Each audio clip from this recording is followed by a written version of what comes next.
ये आकाशवाणी रायपुर है। प्रादेशिक समाचार बुलेटिन के साथ मैं रत्ना साहू। और अब पेश है आज के मुख्य समाचार। अगले 24 घंटों के दौरान प्रदेश में अनेक स्थानों पर हो सकती है भारी से अति भारी बारिश। बीजापुर जिले में लगातार बारिश से कई गांवों में बाढ़ की स्थिति। बीजापुर भोपालपट्टनम राष्ट्रीय राजमार्ग क्रमांक 63 पर आवागमन बाधित। राज्यपाल ने कहा कि वन बंधु परिषद के माध्यम से एकल विद्यालय द्वारा वनवासियों के उत्थान और वन बंधुओं की शिक्षा के लिए किए जा रहे कार्य सराहनीय हैं।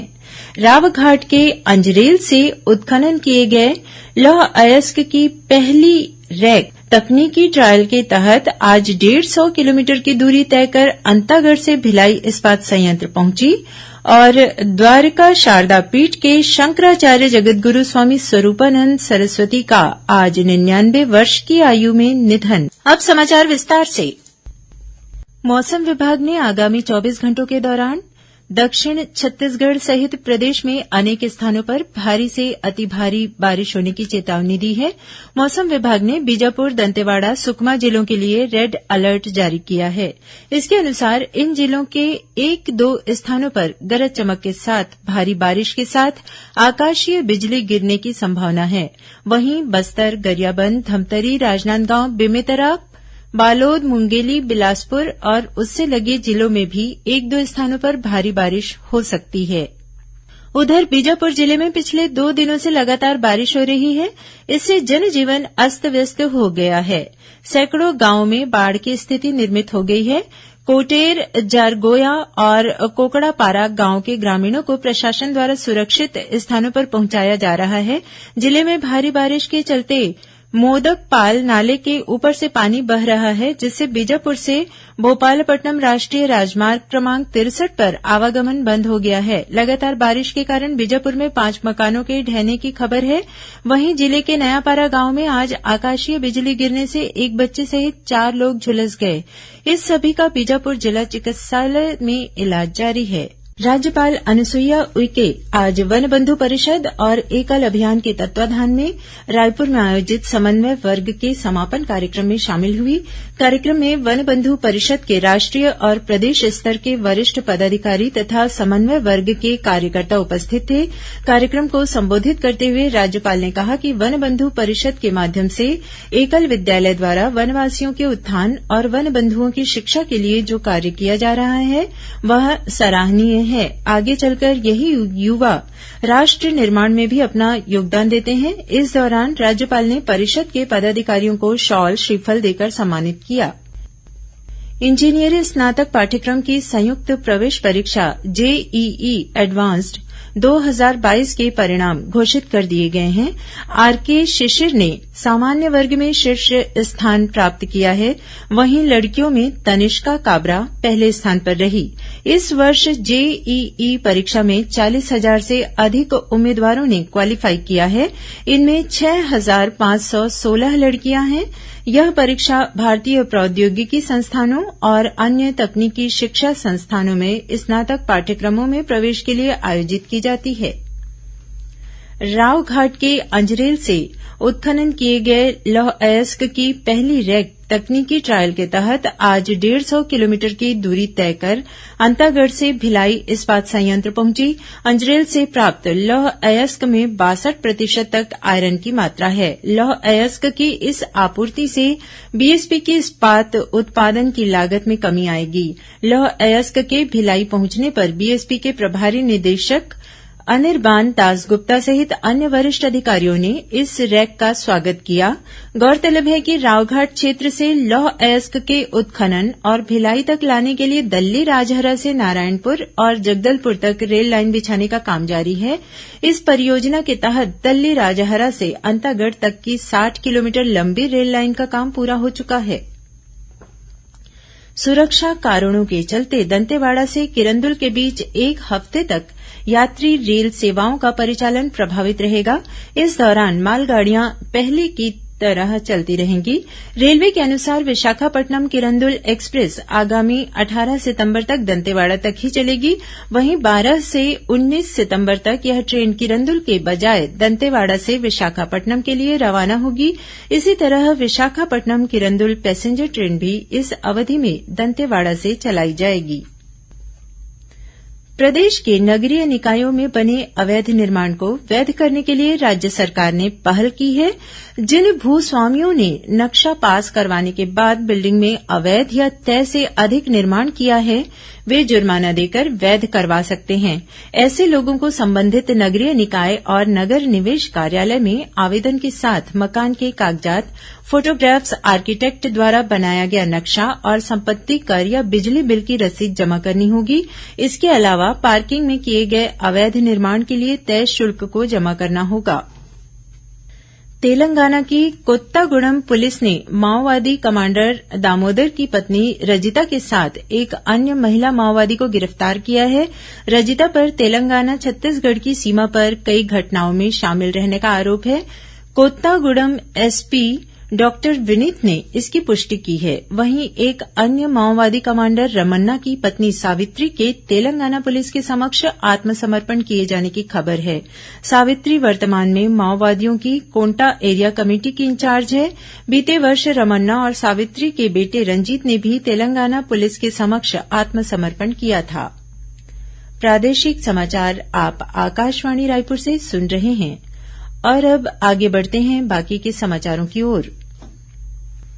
ज्योतिष पीठ और द्वारका शारदा पीठ के शंकराचार्य जगतगुरु स्वामी स्वरूपानंद सरस्वती का आज 99 वर्ष की आयु में मध्य प्रदेश के नरसिंहपुर में निधन हो गया।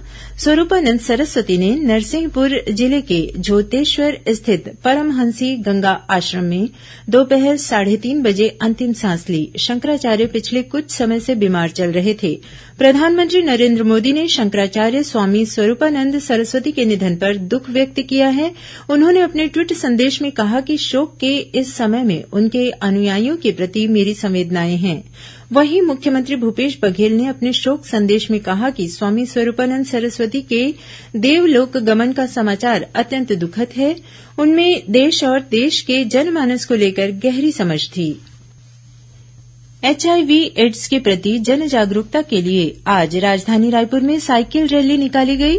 रैली में राष्ट्रीय सेवा योजना और अन्य स्वयंसेवकों के साथ बड़ी संख्या में युवाओं ने भाग लिया। यह रैली नेहरू युवा केंद्र, युवा कार्यक्रम और खेल मंत्रालय तथा राज्य एड्स नियंत्रण समिति द्वारा आजादी के अमृत महोत्सव और अंतर्राष्ट्रीय युवा दिवस के उपलक्ष्य में आयोजित की गई। इस रैली में रायपुर पश्चिम के विधायक विकास उपाध्याय ने हिस्सा लेकर युवाओं को जन जागरूकता अभियान से जुड़ने के लिए प्रेरित किया। कार्यक्रम में हॉकी की अंतर्राष्ट्रीय खिलाड़ी नीता डुमरे ने युवाओं को फिटनेस और स्वस्थ जीवन जीने का मंत्र दिया। यह रैली कलेक्ट्रेट परिसर से शुरू होकर तेलीबांधा होते हुए मरीन ड्राइव पर संपन्न हुई। प्रदेश में कोरोना टीकाकरण अभियान जोर शोर से जारी है। अब तक प्रदेश में कोरोना से बचाव के लिए 4,86,27,000 से अधिक टीके लगाए जा चुके हैं। वहीं बलरामपुर जिले में कोविड टीकाकरण महाअभियान के तहत कल एक ही दिन में 46,000 से अधिक लोगों को टीका लगाया गया। इनमें 100 वर्षीय महिला भी शामिल थी, जिन्हें कोविड की प्रिकॉशन डोज लगाई गई। इस दौरान कलेक्टर विजय दयाराम के ने विभिन्न टीकाकरण केन्द्रों का निरीक्षण कर लोगों को कोविड रोधी टीका लगवाने के लिए प्रोत्साहित किया। प्रदेश में गणेश प्रतिमाओं के विसर्जन का सिलसिला आज भी जारी है। राजधानी रायपुर में आज बड़ी प्रतिमाएं आकर्षक झांकियों के साथ विसर्जन के लिए रवाना होंगी। कल सुबह खारून नदी के तट पर बनाए गए निर्धारित स्थल पर इन प्रतिमाओं का विसर्जन किया जाएगा। झांकियों को लेकर जिला प्रशासन ने पहले ही रूट निर्धारित कर दिया है। झांकियों की वजह से कई मार्गों पर शाम 6 बजे से आवाजाही बंद हो जाएगी। कई रास्तों को डायवर्ट किया गया है। किसी भी प्रकार की अव्यवस्था होने पर यातायात पुलिस ने हेल्पलाइन नंबर भी जारी किया है। आज देर शाम से ही अलग अलग इलाकों से झांकियों का शारदा चौक पहुंचना शुरू हो जाएगा। राजनांदगांव से भी झांकियां रायपुर पहुंच चुकी है। समाजवादी पार्टी के रायपुर जिला अध्यक्ष बृजेश चौरसिया ने राज्य सरकार से प्रदेश के दैनिक वेतनभोगी कर्मचारियों को नियमित करने की मांग की है। उन्होंने आरोप लगाया कि आंदोलन कर रहे दैनिक वेतनभोगी कर्मचारियों की राज्य सरकार अनदेखी कर रही है।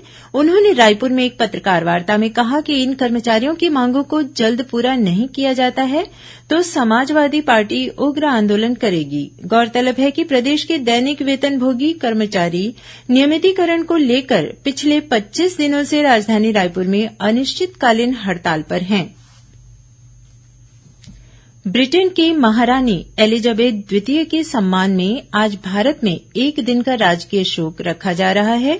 उनका 96 वर्ष की उम्र में गुरुवार को निधन हो गया। देश भर में आज सभी सरकारी भवनों पर राष्ट्रीय ध्वज झुका रहेगा और कोई भी सरकारी मनोरंजन कार्यक्रम नहीं होंगे। जाने माने साहित्यकार गजानन माधव मुक्तिबोध की 98वीं पुण्यतिथि पर आज रायपुर में व्याख्यानमाला का आयोजन किया गया। रायपुर के पंडित दीनदयाल उपाध्याय ऑडिटोरियम में आज प्रदेश बॉडी बिल्डर एसोसिएशन चैंपियनशिप का आयोजन किया गया। कार्यक्रम में मुख्य अतिथि के रूप में स्वास्थ्य मंत्री टीएस सिंहदेव शामिल हुए। बेमेतरा जिले के नगपुरा में मोटरसाइकिल और डीजे वाहन के बीच हुई टक्कर में ग्राम पंचायत चरगवां की सरपंच और उसके पति की मौत हो गई। घटना के बाद आक्रोशित लोगों ने मुआवजे की मांग को लेकर नवागढ़ में चक्काजाम किया। जांजगीर चांपा जिले के मेहंदी गांव में ट्रेलर की टक्कर से मोटरसाइकिल सवार एक युवक की मौत हो गई। महासमुंद जिले के पलसापाली क्षेत्र से पुलिस ने 22 किलो गांजे के साथ 2 लोगों को गिरफ्तार किया है। जब्त गांजे की कीमत करीब 4.5 लाख रुपये बताई गई है। वहीं कबीरधाम जिले की चिल्फी पुलिस ने गांजा तस्करी के आरोप में 3 लोगों को गिरफ्तार किया है। इनके पास से 13 किलो से अधिक गांजा जब्त किया गया है। और सक्ती जिले में गोबरा भाठा सड़क निर्माण पूरा नहीं होने के विरोध में लोगों ने जैजैपुर विधायक केशव चंद्रा के नेतृत्व में माल खरौदा के मिशन चौक में चक्काजाम किया। अंत में मुख्य समाचार एक बार फिर। अगले 24 घंटों के दौरान प्रदेश में अनेक स्थानों पर हो सकती है भारी से अति भारी बारिश।